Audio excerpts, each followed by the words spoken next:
I'm Juliana, I'm 27 this year and I'm a financial consultant.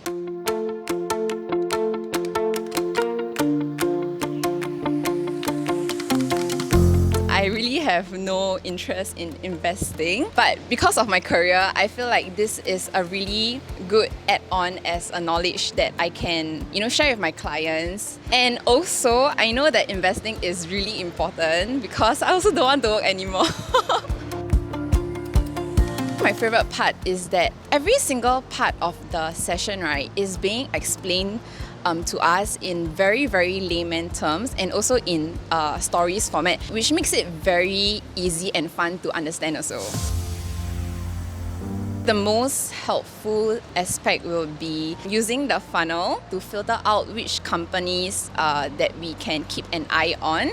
I think that is quite interesting because I think we know that there are a lot of different companies out there, but we just don't know where to start. So the funnel really helps to filter a lot of different, not really good companies.